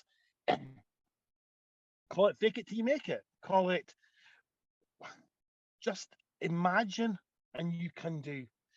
Imagine it, dream it, and you can do it. And I think that's one of the big things we've forgotten, and we've sort of, it gets talked out of us as kids. You can't do this. You can't do that. And we need to get that can-do attitude back into people. And I think that's one of the biggest things we really need to do with people, is to give them back the ability to imagine the best self. And if they can imagine that best self, and that the best self is the self they will love. Because I have a lot of clients who don't even like themselves. In fact, I go as far as to say some of my clients hate themselves. And we need to get that self-love. And we've talked with everybody's mentioned loving yourself. And a lot of people think that's a negative thing. Oh, how can you love yourself up? You're not supposed to be a narcissist. No. If you can't love yourself, you're not in a position to give love to anyone else without it being exceptionally draining on you. So yeah, I think what I would suggest for people, what I like to think I can give to people is give them back that ability to love themselves. I think we all get very tied up in day-to-day life, and we start to forget about giving ourselves time, giving ourselves the time to do those 3 positives: positive actions, interactions, and thoughts. Positive thoughts is a bit more abstract, but we talked earlier about you doing affirmations in the morning. I suggest clients do a list at night of all the good things that happen. And I think that's something some people should do. At the end of the day, is do a list of all the good things that happen. but don't stop when you think you've got the list finished. Because after that is when you start to twist things. And that was shown to me very well by a client a couple of weeks ago, when she came out with, it was a really, no, I'm going to, well, what else is good that week? And she was struggling to get things. She said, oh, Sunday I managed to get the grass cut. It was sunny day and I managed to get the grass cut. 2 weeks before, she'd told me, and her list of negative things was, I had to cut the grass on Sunday. Just that change in attitude. And I thought, I've got you. It is now working. Yahoo! You've got the idea. And it's, as I say, so when you're thinking of lists of things that are positive in your life, always go for that extra 1, 2, 3, or 4. Where you're really struggling, you start to twist things round. You twist that thing, and even when you've learnt something from it, it becomes a positive. I won't do that again. It's because it's a positive way of looking something that was bad. So yeah, that's the kind of things I would look for with a client. And I like to think that as they do that, they move forward and they let go a lot of the baggage. Because again, when I work with people, I always ask them, where do you want to be when we're finished? You know, I'll ask them what they've come to me for, which may be lack of sleep, maybe depression, maybe anxiety. But the only thing I really want to know from apart from that is where they want to be. And I think that's where, and if they can visualize that and we get them start to visualize where they want to be, they will start to find how to get there. And by doing a silly little step like going for that cup of coffee, suddenly gives them back the power to go forward. Small steps in their life that make the biggest difference. Do you find that your clients have a lot of regrets from the past, maybe that they're needing to overcome, and that might be driving this attitude? So many of us carry garbage from our past, right? Yeah, I think a lot of clients do carry the garbage. As we said this evening, we build that up in the back of our head. We collect this. The garbage of being told we're not good enough to do this, we're not this. And every time we think about it, we basically rebuild a block of the same thing. So we need to start getting those clients to put in that place, leave that behind, but put in its place, I can do this. I will do that. This was in the past. Yep. It's very hard to leave certain big incidents behind. But if the brain's given enough space, it will clear away a lot of the emotions from that as it moves it from one part of the brain to the other. And when it does that, as a client who'd been abused as a child said to me, I can now look back in that abuse as though I'm looking in on it. I am not actually in it. I'm looking in on it. So it is no longer part of, a really badly, emotional thing. It's something that happened. And although it's never going to be pleasant to look at, but they've taken the majority of the emotion away as it's been shifted from one part of the brain to the other. So yeah, I think we need to move away from the things that's happened and just give the clients those instructions, things back. But the thing that people can do for themselves is these positive actions, interactions, and thoughts, and they're all producing all your nice little neurotransmitters, your dopamines, your serotonins, and once you get that flowing nice like a river, rather than up in the air or down in the bottom and in depression, it makes life so much easier, because if we can stay in our intellectual mind, we can be so much more focused. When we're in our intellectual mind, we will find the best decision for ourselves. We'll find that, the best way out of any problem. So it's keeping ourselves in that part. If depression, anxiety brings us into the negative, the primitive brain, then we need to get back out of that. And in some ways, we can put a little trick. We can kind of trick the brain. As I was saying, the primitive brain looks for something that's happened in the past. If we go back and think about things logically often enough, we will find that we start, without really trying, as we start to get emotionally charged and depressed or anxious about something, and we start to slip back into this primitive mind and we can't see a solution, the primitive mind itself goes, oh, hang on, we think about this. And it shoves us back up into our intellectual mind. The intellectual mind can process it and we'll find the solution. So we just give the people back those things that can, and once they've got those, they really are, it's a solution for life. You know, I see people that have been going to therapies, certain types of therapies for years, and they've never made any difference.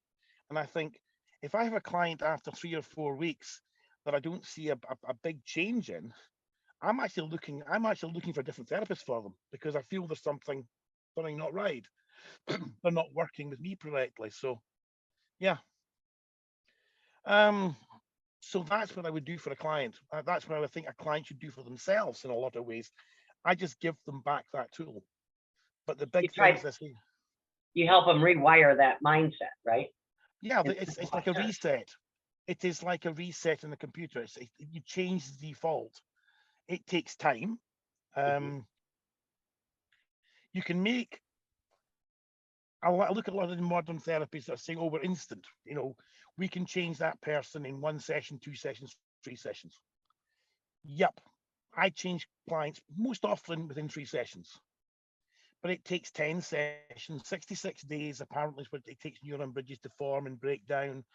And that's what, if you can keep the brain thinking positively for that length of time, the brain will continue working like that. It's like always driving the same way to work. You don't think when you come up to a junction which way you're going to go. And that's the same way with the human brain, with all other things it does as well. If it's been making negative thoughts about things as it comes to situations, it doesn't think about it. But once you start making it think positively about situations, and you make it do that often enough, it becomes the default setting within the brain. So no matter what you throw at the brain, it will find it, it'll look for the positive rather than the negative outcome. I think so many people don't think that, you know, you always hear, what is it, 6 weeks to create a habit. I'm a firm believer that it takes 6 months to see your changes you've made in yourself.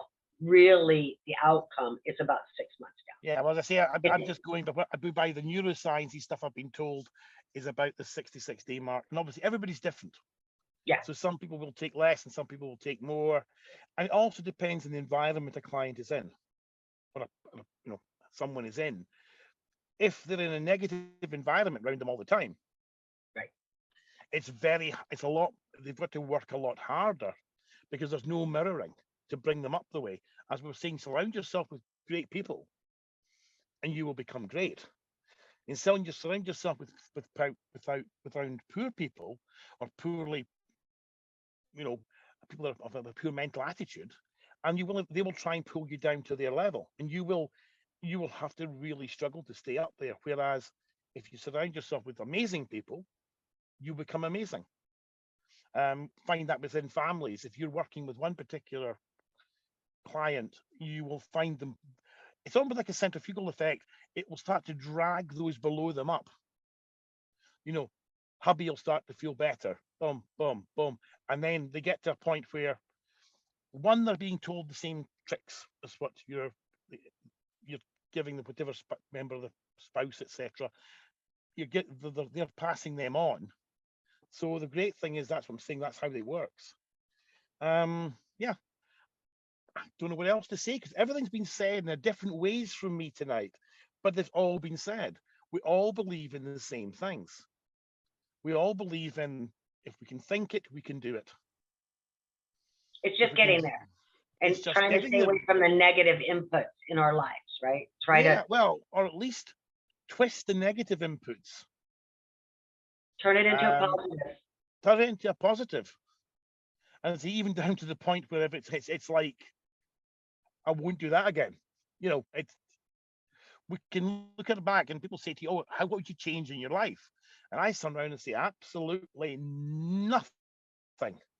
Because I am who I am because of who I am. That's right. What I have done. Yep. So I'm open to anybody asking me any questions. So yeah. So I only have one more. So how can someone become their best self and feel socially bulletproof to go out and show the world that what they have to offer and own it? What is one, I mean, we've all talked about really everything we've all talked Yep. about Yep. in together does One that, thing, right? one thing, What's that Love one thing themselves. that you would, love themselves. yes, That's the only thing. That is the big thing. If we can love ourselves, we are bulletproof. It is our shining suit of armor. It will bounce things off us. If we become invincible. this is Somebody so who true. loves themselves will set the world on fire and will get every goal and every dream they ever want. So yeah, that was an easy question. It's all about mindset, baby. Yep. Take care of yourself from the inside out, and it all And everything else will fall rainbows along open the up everywhere. Yeah. I was driving the other day and I turned around and I saw the most amazing rainbow, and I actually pulled over and just sat and looked at it and did some breathing, thanking God for that beautiful rainbow. I mean, Yeah. it rained somewhere, Mhm. and I got to witness the You rainbow. got the beauty. Somebody else got the Yeah. rain. Yeah. Yeah. So you got to look at all the positives. So I think I think that's the biggest thing. We talked about nature. Some of you know and some of you don't know, I made a positive decision 15 months ago, maybe more now, probably 17 or 18 months ago now, to go on the road and discover Scotland. So I have seen those sunrises and those sunsets over water, over trees, and amongst the most amazing woods, the most amazing places throughout Scotland. And it's made my work easier because I'm coming from a place of absolute peace and tranquility within myself.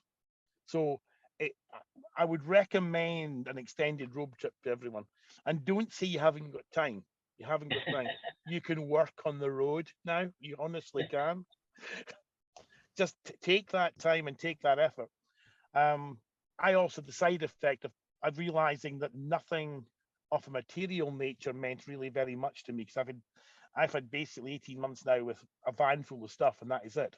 So yeah, so it makes such a difference to the clarity in your mind. But yeah, and I've got to tell you guys, Archie and I used to meet every Thursday, and the view from his van was amazing every week.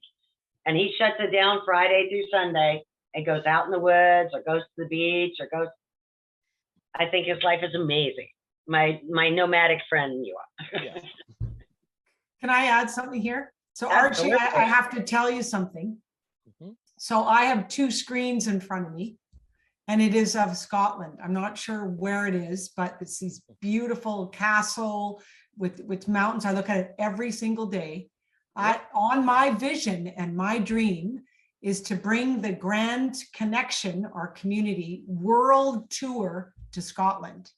So every single day I look at this. So we are going to meet, just letting you know, Archie. Oh, don't worry. And I'm going to give you the biggest hug, because I think the way that you contribute in the world is so magnificent. And same with all of us. Janine, Natalie, I'm coming to South Africa too. But honestly, what we're bringing here is so much truth and power, and just, I mean, think of the ripple effect that we're going to make from this. And I want to say to Sherry, fantastic, good on you, girl, to set this up. And Margot, not sure where you are, but we'll include that in the Grand Connection World Tour too. Yeah, she's in South Carolina, right? South Carolina, North Carolina, and I'm in Florida, so you can always come down to Florida. Well, yeah. So, and I just think it's so magnificent that every single person here understands what everybody else had to say, because we have the same position. I love it. It's becoming less unusual to find people. I would have said 10 years ago, even ignoring the internet, people were not accepting the superconscious, the universe.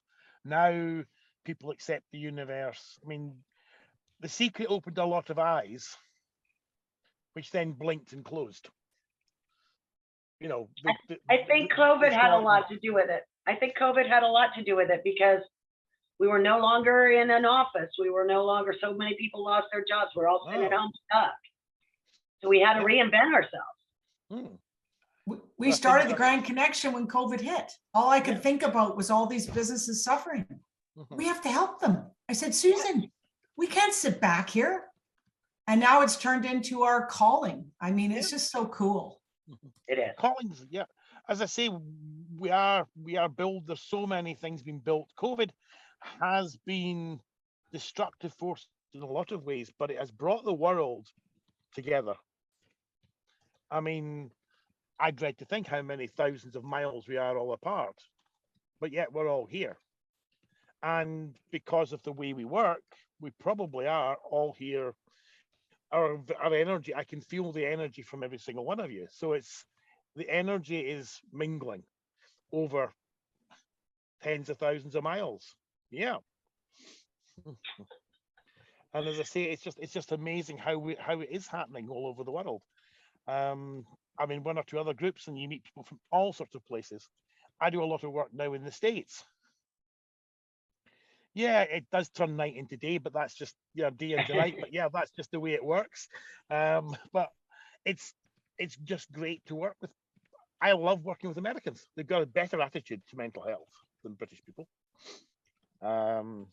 Scotsmen in particular, it's still very much frowned upon to be mentally ill.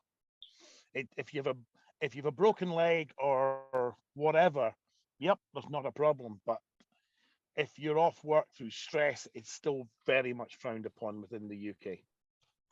No, it's something else. Monica, since you've popped in on us today, would you like to join in the talk and add a little something, something? Yeah, no, today I am doing some self-care. So I've been, it's a bit quiet because all the things that y'all have been talking about are things that as I've worked myself heavily this weekend, and now I'm trying to recover from that. But everything you guys are saying is so true and so necessary to talk about. And so I'm just grateful that you guys decided to take the initiative to create these spaces. And I think the more of these spaces and these collaborative conversations that we have, the more that we reinforce, not only for people who don't know this, but for those of us who do, to remind ourselves to continue to do these types of things for ourselves and to heal as we are healing together. So just, giving you guys kudos on putting this together and having these amazing conversations. Well, thank you, Monica. Thank you for popping in. So Cassie, Holly, do you guys have any questions or want to comment? I think we lost Mary. Oh, I think that this entire conversation has been absolutely amazing. This has been really great. I'm not sure I have much to add to it, but I love all the talk of, self-care and just making yourself a priority, especially Carolyn. I loved how you went in and talked about how it's like that was actually something you had to teach yourself to do, because it's so true. And there have just been so many times in my life where I've had to kind of reset, go back and be like, okay, what's working, what's not working, what's working, not working. And then, okay, those things are now getting redefined again, and just reorganized. And so, but yeah, I love the full conversation. I think everybody had wonderful things to say. So this was awesome to be a Can part I of. ask you a question? Yes, ma'am. So what's the one thing that you're going to incorporate positively in your life following this event?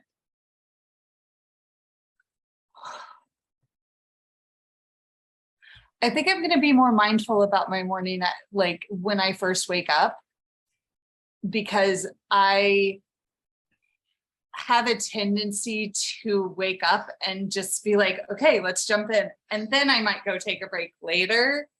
But actually having that be that first thing, like I sit at my desk and I either have like my water or my drinks or whatever, but like just to start the day with that. Yeah.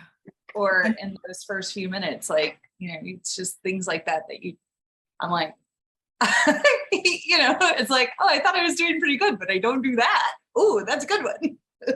You take some Cassie time. So I have another rule that I didn't share, Cassie. I do not touch technology for a minimum of 1 hour. I sit in silence and listen.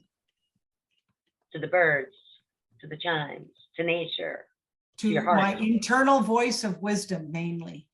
And it comes up with some absolutely great stuff.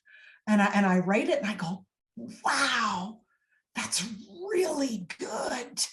I love it. And so that's my recommendation. No phone, no iPad, no computer, no emails, none of that.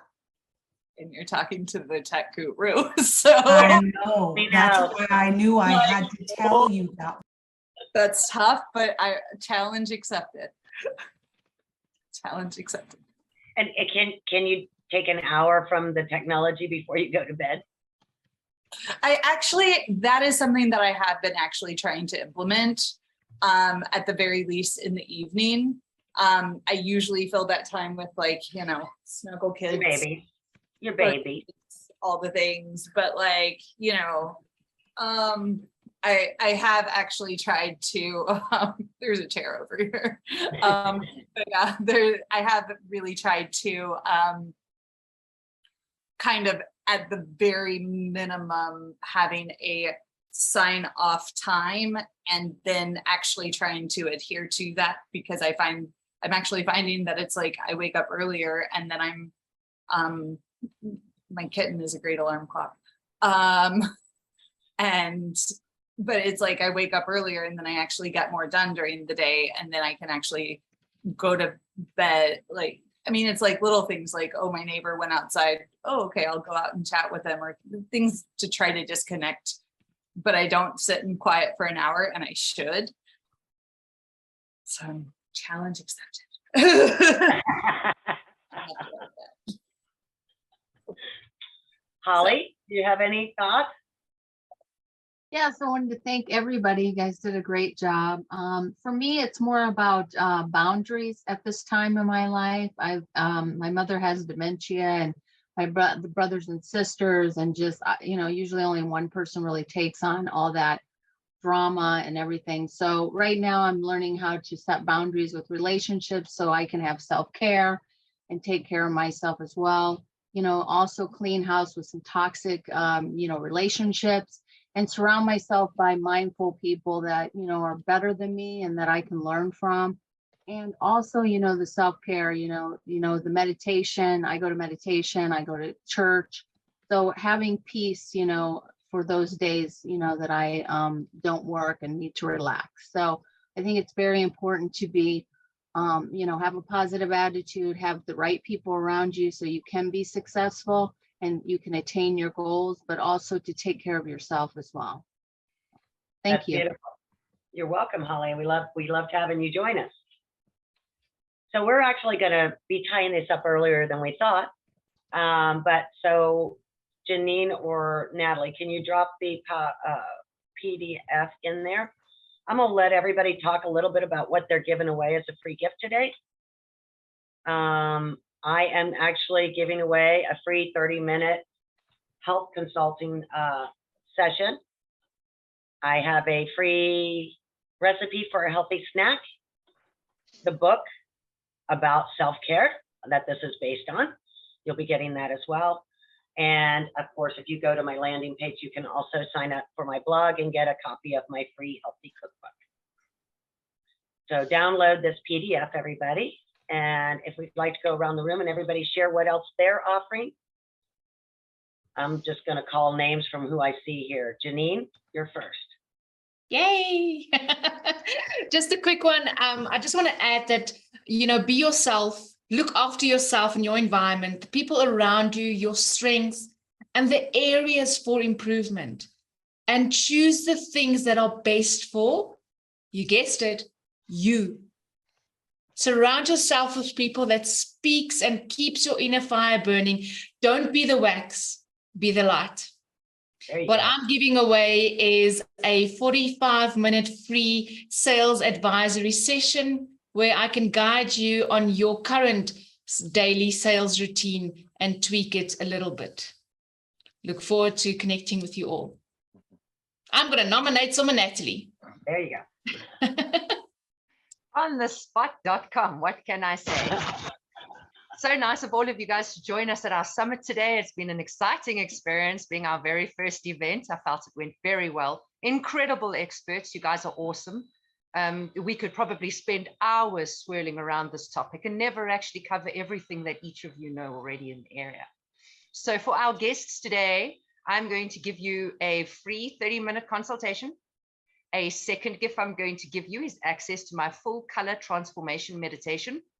It's full color as in it covers every chakra, all the colors that are depicted for your different chakras, the different affirmations for the areas, the organs that are covered by those chakras and those colors. So you're going to get a full on rebalance, recalibration from crown to root. And it's a very exciting experience. So please let me know if you enjoyed it. Then last but not least, I'm going to give you all access, free access to my 30-day email program. It gives you one message a day in your inbox that puts your head in the game. And today I'm going to give you access to the Super Achiever program so that you all can step out there and just be great.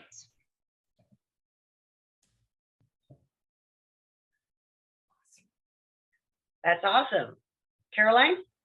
Yep, I'm here. Okay, so a couple of things.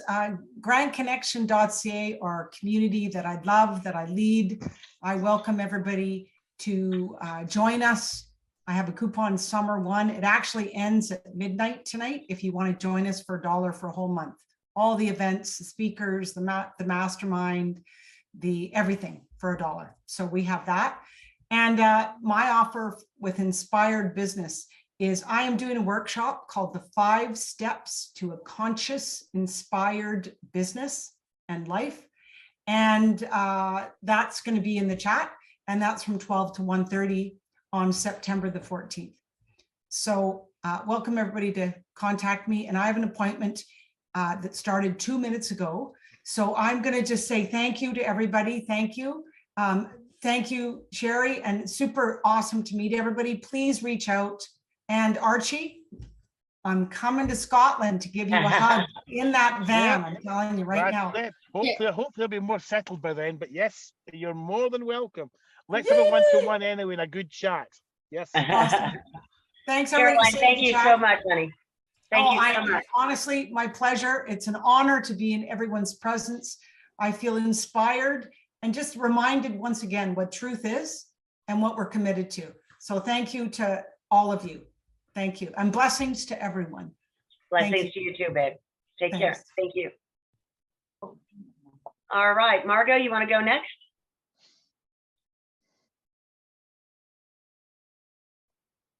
You're still muted. You're muted, honey. Sorry about that. There you are. I wrote a e-booklet specifically for this event. So this is you people will be the first people to see it.